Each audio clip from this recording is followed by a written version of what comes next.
Hello दोस्तों, स्वागत है आपका इस यूट्यूब चैनल पे। तो इस वीडियो में जो देखेंगे हम वो होगा कक्षा 10वीं का विषय विज्ञान और मॉडल सेट 2। ठीक है, आप लोगों का जो सेकंड टर्मिनल एग्जामिनेशन मतलब सेकंड टर्म एग्ज़ाम जो होगा उसका मॉडल पेपर जो JCERT के द्वारा रिलीज़ किया गया है, ठीक है, उसका सॉल्यूशन हम लोग इसमें देखेंगे। ठीक है, तो चलिए सॉल्यूशन देखते हैं। इससे पहले आप सामान्य निर्देश को जान लीजिए कि परीक्षार्थी अपना शब्दों में ही उत्तर दें और प्रश्न संख्या 19 रहेगा और 1 से लेकर 7 तक 2 अंक का रहेगा। और आप लोगों को जो जवाब देना है ये देना है 5 प्रश्न की और एक सबसे हाईएस्ट एक वाक्य में ही आप इसे जवाब देने का प्रयास कीजिएगा, एक सेंटेंस में ही। और 8 से 14 जो होगा आपका वो लघु उत्तरीय प्रश्न रहेंगे और इसमें से 5 प्रश्न का जवाब देना है आपको और 50 शब्दों में। ठीक है, और ये 3 नंबर का रहने वाला है। ठीक है, आगे देखिए प्रश्न संख्या 15 से लेकर 19 तक दीर्घ उत्तरीय प्रश्न रहेंगे। इनमें से किन्हीं 3 प्रश्न का जवाब देना है। ठीक है, और ये 100 शब्द के अंडर में ही आप जवाब देंगे और प्रत्येक प्रश्न का जो अंक रहेगा वो 5 अंक का रहेगा। ठीक है, तो उम्मीद करते हैं दोस्तों आप ये जो सामान्य निर्देश दिया हुआ है वो समझ गए होंगे। अगर आप समझ गए हैं तो लाइक करके बता दीजिए। चलिए अब हम चलते हैं सीधा प्रश्न एक के ऊपर। सेक्शन ए जो आपका है और सेक्शन बी जो है, हम लोग सेक्शन ए सेक्शन बी और हो सकता है सेक्शन, अगर वीडियो लंबा ना हो तो सेक्शन सी भी हम लोग देख लेंगे इसी वीडियो में। पार्ट 2 बनाने का ज़रूरत नहीं होगा। ठीक है, तो चलिए अब हम लोग चलते हैं। तो हम लोग क्वेश्चन नंबर 1 देखते हैं। ठीक है, तो देखिए सबसे पहले यहाँ पे एक में क्या है कि दिया हुआ है यहाँ पे कि विद्युत धारा के एसआई मात्रक लिखे हैं। तो इसका एसआई मात्रक क्या होता है? एम्पियर होता है, यहाँ पे लिखा हुआ है। ठीक है, किसी चालक में विद्युत धारा मापने के लिए किस उपकरण का उपयोग किया जाता है? तो किस उपकरण का उपयोग किया जाता है? तो देखिए यहाँ पे साफ साफ आंसर देखिए, आप इस तरीके से लिखिएगा आंसर अपना। ठीक है, विद्युत धारा का एसआई मात्रक एम्पियर होता है। किसी चालक में विद्युत धारा मापने के लिए ए मीटर का उपयोग किया जाता है। ठीक है, चलिए हम लोग प्रश्न संख्या 2 देखते हैं। प्रतिरोध का एसआई मात्रक लिखें। तो प्रतिरोध का एसआई मात्रक लिखेंगे हम लोग। और किसी तार की प्रतिरोध उसकी लंबाई पर निर्भर करती है, हाँ या नहीं? तो देखिए प्रतिरोध का एसआई मात्रक, यहाँ तक फर्स्ट प्रश्न है, तो इसका एसआई मात्रक क्या होता है? ओम होता है। ठीक है, और इसको हम लोग इस प्रकार से डिनोट करते हैं, लिखते हैं। ठीक है, दर्शाते हैं। ठीक है, आगे देखिए कि और यहाँ पे प्रश्न क्या था, देखिए कि किसी तार की प्रतिरोध उसकी लंबाई पर निर्भर करता है, हाँ या नहीं? तो हाँ, उसकी लंबाई पे निर्भर करता है। ठीक है, लंबाई पे करता है, मोटाई पे करता है, प्रवृत्ति पे करता है। ठीक है, प्रकृति पे कहता है। ठीक है, आप जो लिखना चाहें प्रकृति पे करता है। आगे देखिए हम लोग प्रश्न संख्या 3 देखेंगे। प्रश्न संख्या 3 में दिया हुआ है कि 2 ऐसे धातु का नाम लिखें जिसे चाकू से आसानी से काटा जा सकता है। तो सोडियम और पोटेशियम ऐसे दो धातु है जिसको हम लोग आसानी से चाकू से काट सकते हैं। ठीक है, तो देखिए यहाँ पे प्रश्न संख्या 4 देखिए दोस्तों क्या है कि प्रश्न संख्या CH3 COCH3 और C2H4 में कौन कौन प्रकार्यात्मक समूह उपस्थित है? तो ध्यान दीजिएगा, देखिए इसमें जो है CO ये प्रकार्यात्मक समूह उपस्थित है। ठीक है, जबकि इसमें कोई प्रकार्यात्मक समूह नहीं उपस्थित है। ठीक है, तो आप लिख सकते हैं इस प्रकार से CH3 COCH3 में कीटोन परिकार्यात्मक समूह उपस्थित है। ठीक है, CO को कीटोन कहते हैं, कीटोन परिकार्यात्मक समूह उपस्थित है। ठीक है, तो चलिए दोस्तों हम लोग क्वेश्चन नंबर 5 देखते हैं। 5 देखिए यहाँ पे हम लिख रखे हैं कि इस प्रकार से आप आंसर दीजिएगा 5वां का। जीवाश्म क्या है? तो भूतकालीन जंतुओं और पौधों के कठोर अंगों, भूतकालीन जंतुओं और पौधों के कठोर अंगों की छाप अथवा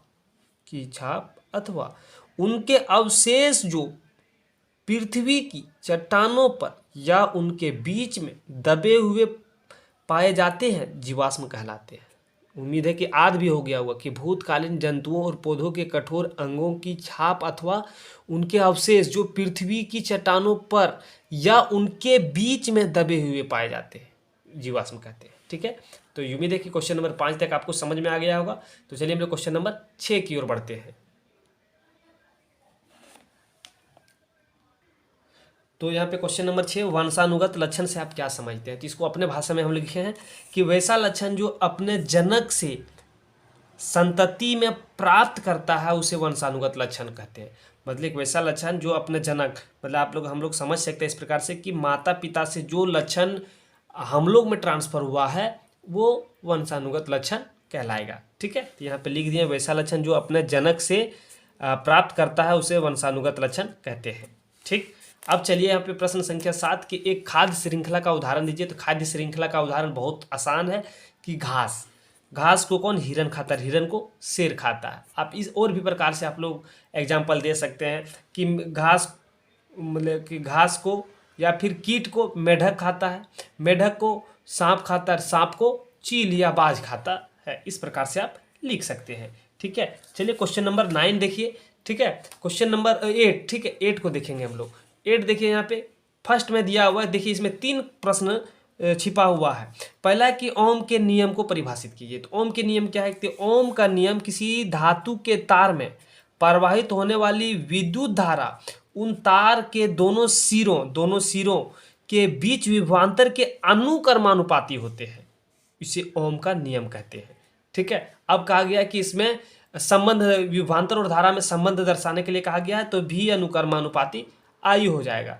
ठीक है, जब हम लोग इस अनुक्रमानुपाती को हटाएंगे तो इसके बदले में हम आर देंगे और बन जाएगा भी बराबर आर आई।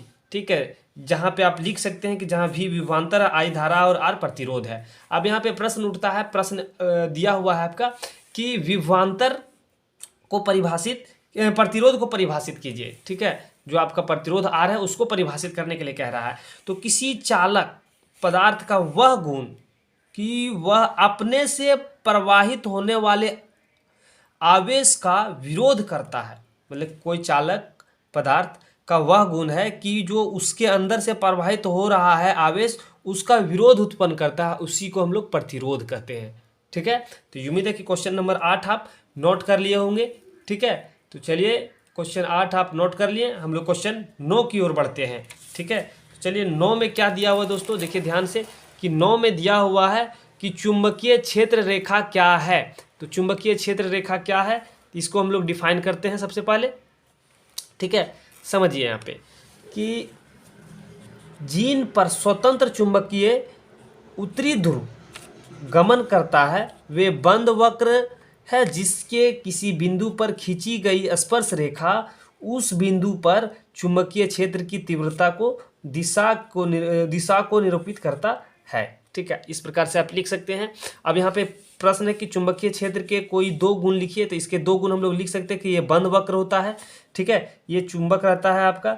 ठीक है, तो जब इससे निकलने वाली रेखा, ठीक है, इससे निकलने वाली रेखा, तो ये बंद वक्र होता है। ठीक है, उसके बाद है कि ध्रुव के समीप क्षेत्र की रेखाएं घनी होती है। और यहाँ पे देखिए ज़्यादा निकलेगा तो इस जगह की रेखा क्या होगा, घनी होगा। यहाँ से ज़्यादा निकलेगा तो यहाँ पे घना होगा, तो घनी होती है। ठीक है, तो उम्मीद है कि क्वेश्चन नंबर 9 आप नोट कर लिए होंगे। चलिए हम लोग क्वेश्चन नंबर 10 की ओर बढ़ते हैं।